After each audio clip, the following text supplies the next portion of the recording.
Yama Raja Jaramaya Yamarani Niramaya Yasi Ama Mahasiya Yasi Pala Palasiya.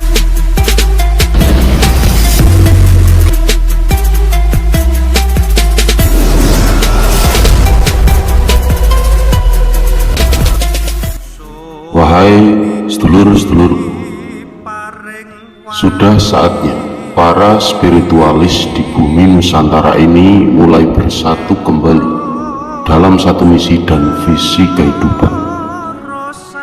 Segala pertikaian remeh-temeh tentang materialisme spiritualistik harus diselesaikan sekarang juga.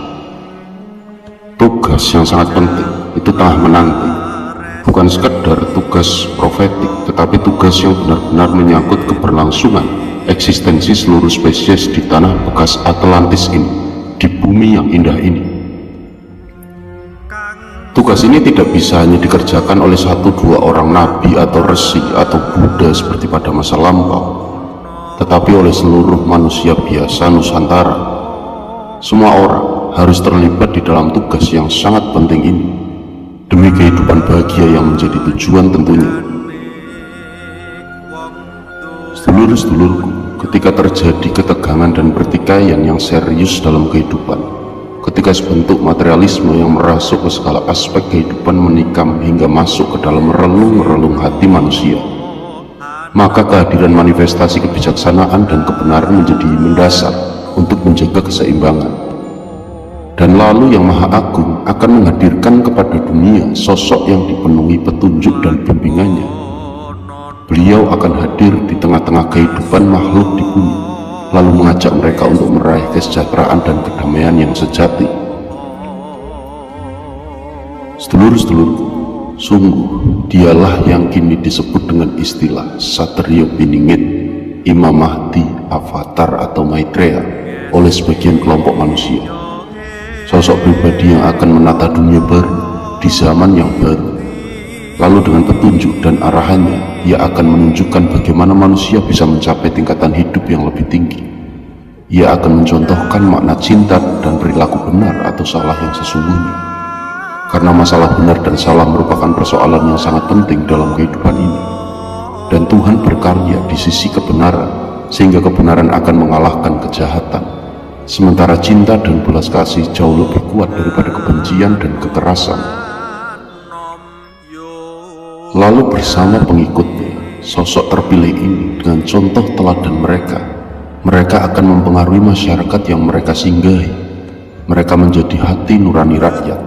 Kata-kata mereka bebas dan tidak memihak. Visi dan misi mereka bersih dari aroma kepentingan. Meskipun berakar dari akar tradisi agama, mereka tumbuh berkembang mengatasi agama. Berkat pikiran yang bebas dan cara pandang yang universal, mereka akan menempatkan diri sebagai penentang dari setiap kekuasaan yang korup dan kompromi sinis para penguasa yang tiran dan dolim. Kehidupan mereka yang mengatasi kehidupan sosial masyarakat merupakan kesaksian atas validitas nilai-nilai asal, sumber nilai-nilai sosial lain. Mereka adalah para bijak yang menjalankan kehidupan dengan rasa cinta dan kasih sayang. Mereka adalah para satrio yang menegakkan hukum Tuhan demi keadilan dan kesejahteraan semuanya. Sedulur-sedulurku, ketahuilah bahwa yang terberkati itu sudah hadir di dunia ini, di antara kita, tapi masih menyembunyikan dirinya. Ia telah direstui oleh langit dan bumi, karena dia adalah pribadi yang tercerahkan sepenuh-penuhnya, terberkati dan mulia. Ia kaya akan cinta, kebijaksanaan dan kebaikan. Ia berbahagia dengan pengetahuan tentang dunia-dunia dan dimensi-dimensi yang ada di dalam waktu. Semesta batinnya jauh melampaui siapapun. Ia adalah sosok panglima yang tidak tertandingi dalam kemampuan ilmu kanuragan, kadigdayan, kasepuhan dan kasampurnan. Sifatnya penuh kasih sayang dan senang membimbing manusia-manusia fana yang rentan dosa. Dia adalah guru bagi para dewa, manusia, jin, peri, naga, hewan dan tumbuhan. Pemimpin yang terberkati dalam petunjuk ilahi.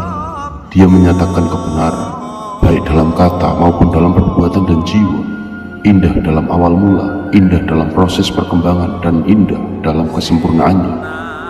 Dia menunjukkan level kehidupannya lebih tinggi dalam seluruh kemurnian dan kesempurnaannya. Sungguh, sedulur-sedulurku, sang avatar Maitreya Satrio Piningit atau Imam Mahdi ini mempunyai sejumlah fungsi dalam proses kosmik. Saat ini ia pun sudah hadir di dunia ini, tapi belum sepenuhnya dikenali. Namun ia pasti akan menunjukkan bahwa kehidupan spiritual dan kehidupan dunia itu tidak saling bertentangan.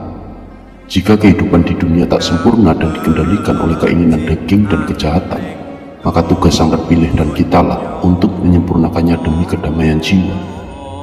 Ia juga akan menunjukkan jalan yang bisa membawa manusia untuk melangkah keluar dari cara hidup kebinatangan menuju mode kehidupan spiritual dengan memberikan keteladanan kehidupan rohani. Ia juga akan menjelaskan bahwa keilahian tidak ditampakkan dalam wujud inkarnasi, tapi dimediasi dengan sifat-sifat mulia diri manusia. Karena dengan cara yang memikat, kehidupan siapapun akan menguraikan aspek-aspek pokok kehidupan manusia yang mengarah pada pemenuhan jati diri yang sejati. Selain itu, dia tidak hanya mengajarkan ajaran kebenaran yang akan melepaskan kita dari sikap mementingkan diri sendiri yang fana dan bersatu dengan yang abadi, karena ia juga akan merelakan dirinya menjadi jalan rahmat bagi peradaban, karena ia akan menyatakan dirinya sebagai jalan kebenaran dan pengetahuan, dengan mengundang jiwa-jiwa agar percaya dan mencintai Tuhan yang Maha Perkasa. Dia berjanji untuk membawa mereka pada pengetahuan tentang yang hakiki. Dia pun akan membantu siapapun untuk mencapai potensi terbesar yang dimiliki dalam ilmiah ataupun batiniah. Sedulur-sedulurku, sosok agung ini tidak memiliki tujuan yang mementingkan diri sendiri atau harapan pribadi. Ia tidak terganggu oleh pengaruh hal-hal duniawi. Ia menerima apapun yang terjadi tanpa kelekatan atau penolakan. Ia tak menginginkan apapun. Ia tak iri hati dan benci pada siapapun. Ia tak menginginkan dan meminta apapun lagi kecuali kedamaian dan keadilan di dunia. Dan selain itu, ia akan mengatakan bahwa ajaran yang ia dedahkan tidaklah baru. Ia hanya menyatakan kembali ajaran kuno, kebenaran abadi yang diturunkan Tuhan kepada hamba terpilih pada masa lalu. Sesuatu yang merupakan penemuan kembali, pemulihan kembali pengetahuan kuno yang telah lama terlupakan. Ia hanyalah sekedar membuka kembali jalan kuno yang telah lama dilupakan oleh sebagian besar manusia pada masa ini. Selanjutnya, ia tidak mengaku dirinya sebagai orang pertama, tapi menegaskan bahwa ia mendedahkan kembali ajaran kuno yang pernah ada di bumi Nusantara. Itulah kebenaran utama, kebenaran yang digunakan untuk menilai semua ajaran, sumber kebenaran abadi semua agama dan filsafat, yaitu filsafat abadi Budi Dharma. Karena sesungguhnya perwahyuan tidak pernah berhenti, dan selama hati manusia menunjukkan cinta, bakti, dan persahabatan, maka Tuhan akan menunjukkan rahasia-rahasianya. Sejauh hati seseorang jujur dan merindukan kehadirannya, maka pewartaan dari yang ilahi akan selalu mungkin. Perwahyuan yang ilahi tak pernah menjadi peristiwa masa lalu, karena ia akan selalu terjadi di sepanjang zaman. Perwahyuan ini tidak hanya milik segelintir manusia, tapi bagi seluruh makhluk di alam semesta. Sedulur-sedulurku, seperti sepasang kekasih, maka Tuhan dan manusia tak lagi membutuhkan pihak ketiga. Tak ada yang lebih dekat dengan Tuhan daripada diri itu sendiri, dan untuk mendekatinya dan beroleh rahmatnya, kita hanya butuh ketekunan hati, hati yang murni, berdiri telanjang dan sendirian tanpa penengah di hadapan Tuhan. Di sini baru akan terjadi pertemuan abadi antara Tuhan dan manusia, dan terjadilah dialog yang terus-menerus sampai tercapai harmoni tujuan secara utuh. Karena yang ilahi tidak berada jauh, tapi selalu dekat dengan kita. Tuhan bukanlah penonton yang terpisah atau hakim yang menilai dari jauh. Ia adalah kekasih dan sahabat yang selalu ada bersama kita. Dan lalu sedulur-sedulur, terkait dengan sang avatar Maitreya atau Satrio Piningit Imam Mahdi, maka ia adalah sosok yang akan membimbing dan guru bagi tercapainya tujuan itu. Dan untuk itu, beruntunglah bagi siapa saja yang teguh dalam prinsip kebenaran hidupnya, dalam kepatuhannya kepada segala perintah dan larangan Tuhan. Maka siapa saja yang percaya tentang hal ini akan mendapat keunggulan untuk bisa bergabung dengan sang Satrio Piningit dan murid-muridnya. Bersama mereka, maka nanti akan berdirilah satu peradaban besar yang menentang gilanya peradaban dunia pada saat ini.